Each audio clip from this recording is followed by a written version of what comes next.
It's interesting to look back on this week and consider that journalists are widely regarded as being the most despised class of people across the Western world, especially in Britain and America anyway. This week was a sort of double whammy of the journalists whipping up a mob to destroy a young white Catholic for smiling. And then a few days later to find out that shitty media outlets like BuzzFeed and HuffPo were laying off a ton of journalists. And everybody cheered when they were getting binned. Everybody thought it was great. Everybody loved seeing journalists being fired and given a hard time. I know I did. But was it always like this? Have journalists and mass media types always been compared to vermin and scum? Well, I don't think so. When I was younger, there seemed to be two types of journalist. There was the ambulance chasing hack who wrote for tabloids, and then there was the investigative journalist who wrote for broadsheets. The lowbrow hacks mainly focused on celebrity tittle tattle and would often be sued for snooping through people's bins and mobbing famous people, famously mobbing Princess Diana to death. The end product of their journalistic content was mainly just prowl feed, and the pros did like it. They liked those topless photos of Jennifer Aniston, and they appreciate knowing all the details of Madonna's sex life. The higher class of journalists, which made papers such as the Times and the Telegraph proud, would reveal powerful state secrets, Blair's dodgy dossier, or the Daily Mail revealing Labour's plot to deliberately change the ethnic makeup of Britain. Peter Orban investigating various Zionist lobby groups operating across party lines. In America, the Woodward and Bernstein reveal of the 70s brought down Nixon.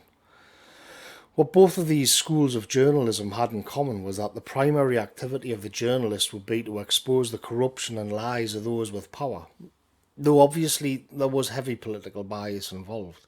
You'll notice though that the stories above are quite old, more than a decade in fact. Even back then, these stories were outliers. What we can see happening is that the globalist project gathered genuine momentum in the last 15 years or so, and various news outlets were absorbed into the wider project. The orthodoxy was laid out and implemented, and it was the soft Marxism of the Frankfurt School variety.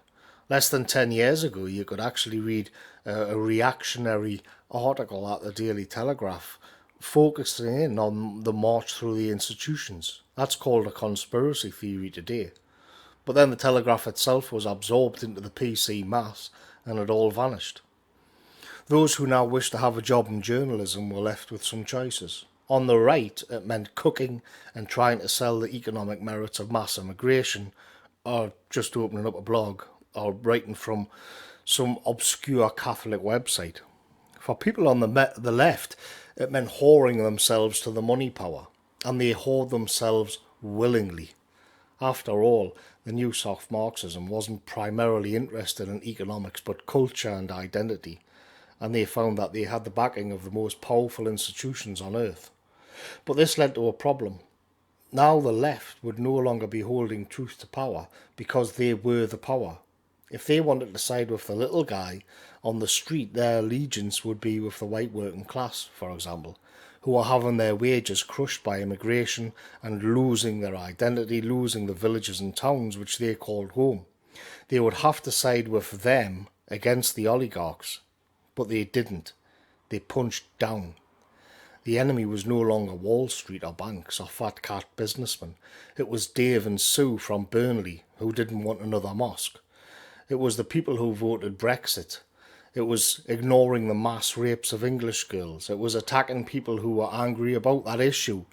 And this week, it was trying to destroy a boy in a Trump cap who smirked.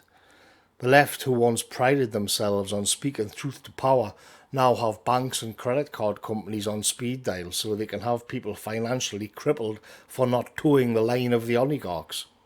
The obsession these hollowed out wraiths have with censoring and deplatforming people is an interesting one when we consider the potential of the internet. The internet makes it possible for everybody to have their say.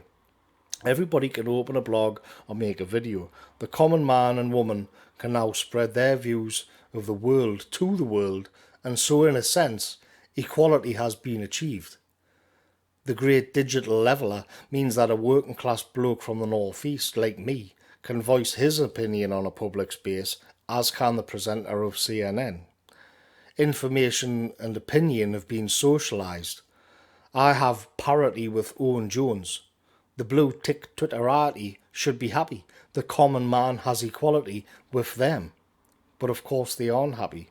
Because when normal people speak, what they have to say runs counter to the narrative of the chosen representatives of, well, the chosen, so to speak. And so that too can be added to the list. The loudest mouths of the blue-ticked lefty journo priesthood have sold their souls and keyboards to the money power, betrayed their traditional base of support, and then when that base of support attempt to use the modern public space to voice their opinions, the journalists carry out censorship campaigns and dachshunds using their own platforms. And so yeah, they are hated, and they've earned every drop of it, many times over. I'll catch you later, folks.